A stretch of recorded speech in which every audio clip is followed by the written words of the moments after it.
Hi, my name is Jane Boone, and like so many, I was charmed by the show Heated Rivalry. And as a Canadian, I'm doubly thrilled that it came from the Great White North, but I'm not here to discuss the hockey or my hometown of Ottawa. Instead, I want to discuss the kink on the show. Like Rachel Reed, who wrote the books this series is based on, I've written some smutty novels, only instead of gay hockey players, I explore the world of BDSM. Kink is my specialty, and I think about it way too much. Now, the kink in Heated Rivalry is on the subtle side. If you think of a scale that goes from 0, totally vanilla, to 10, Folsom Street leather scene, it's a 2 or a 3, but it is absolutely there. And in case you're not familiar with the term BDSM, it's an acronym that is a catch-all. It has bondage and discipline, dominance and submission, sadism, and masochism. Heated Rivalry falls into the dominance and submission sphere. Ilya, in case it wasn't completely obvious, is the dominant one. He is assertive and experienced sexually, in contrast with Shane's inexperience and reluctance. We see it in the scene right off the bat in the gym after the two men have been working out. They're both panting, and Ilya offers Shane his water. Shane pauses, takes it, drinks, and is about to return it, and Ilya has one word: more. And Shane drinks again.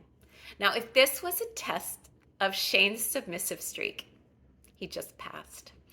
Moreover, this establishes a pattern that we see repeated elsewhere.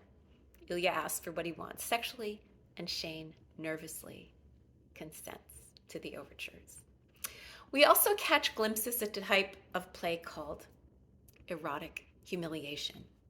While it sounds like it could be unpleasant here in the show, it's more about Ilya making Shane squirm, while also asking him to verbalize what he wants.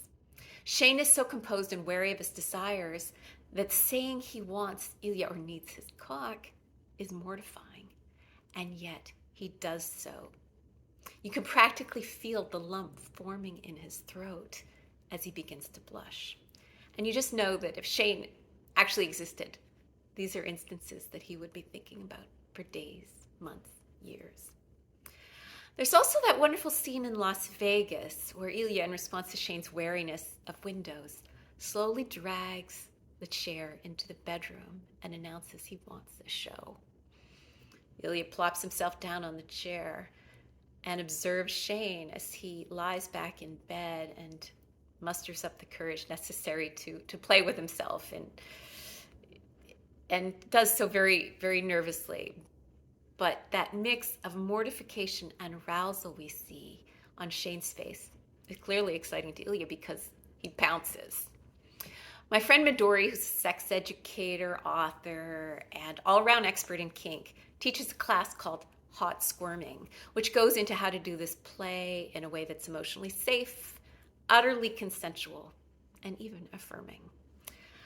There's also that moment at the cottage when Shane is showing Ilya around the place where we see a different type of kink. They slide into a little role play where Ilya is a demanding customer and Shane is the bellboy. And how cute was that? Now, neither man is extreme in his embrace of classic dominance and submissive archetypes. Unfortunately for them, the roles they gravitate towards are different but complementary. Ilya's dominant streak is just another aspect of his physical intensity and pleasure seeking. And Shane's submissive streak is a counterbalance to his composure and control. Kink adds intensity and spice to already hot encounters. And in Ilya and Shane, it's a condiment rather than the main course. And it was wonderful to see kink portrayed in such frisky and thoughtful ways. So hats off to Rachel Reed, Jacob Tierney, Connor Story, and Hudson Williams for showing us just how delicious squirming can be. And if you're curious about novels which feature kink more heavily, consider mine. Edge Play is about an accidental dominatrix, while Bold Strokes is about a very intentional one.